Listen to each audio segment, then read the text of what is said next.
I have my question. The decline of AAA gaming has been clear over the past decade. AAA gaming has seen a massive decline.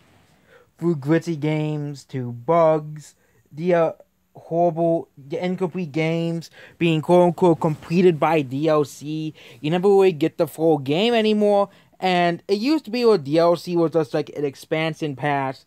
It was an expansion to already a complete game. There was one company that still puts out just complete games and just puts a DLC to expand their games, and their name is Nintendo.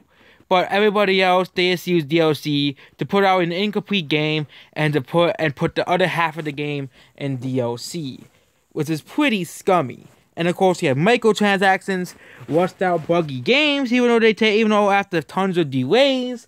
And like of Overwatch 2, Battlefield 2, and Horizon Zero Dawn 2, Battlefield will be delayed to 2022. Of course, the game was actually just delayed to November, but this is modern day gaming. Modern day gaming has had incompetent developers make terrible game after terrible game after disappointment after disappointment. There has been no real good games over the past couple years that is not made by Nintendo, of course. And that's just the truth. I know people get angry at this, but it's just the truth. Games like The Last of Us Part 2 and Cyberpunk, those are supposed to be the biggest games of the year, but instead they ended up being the worst games of the year, which is the most hilarious part of it. They were the most anticipated games of the year, but they ended up being the worst game of the years. But instead they get nominated for awards because the Game Awards is basically about how much money does developers pay for it. And we all know critics are paid for, can be bought and paid for. People say, oh, they don't. But let's look at some Disney movies. Disney movies that you don't see Disney movies of a bad score anymore on Rotten Tomatoes. Or you don't see EA games with the same user score as the actual score. Okay? For example, Battlefront 2 should be one of the lowest rated games of the year by the critics. But no, it's actually just a middle of the road rated. Same thing with Cyberpunk and other games as well. Okay, that is just proof the critics are bought and paid for.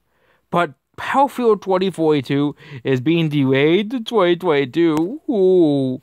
Again, this is not proven. Okay, Venom 2 Let There Be Carnage was supposed to be delayed, but they pushed it up. But gaming is in a bigger pickle. Okay, most of the sales for the PS5 and Xbox Series X are by scalpers.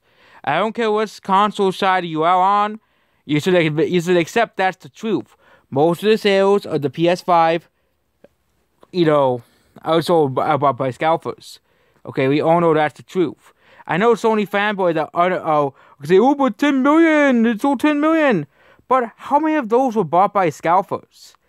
The fact that you still can't buy these consoles is the biggest mystery of all.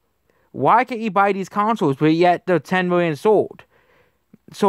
Why can't no people buy a PS5 and Xbox Series X, but, unless you want to pay, an exorbitant amount of price for them? Okay, the Switch didn't face this problem, the PS4 didn't face this problem, and the Xbox One didn't face this problem. But nope, that's how modern day gaming works. And that's basically it about this video. Goodbye.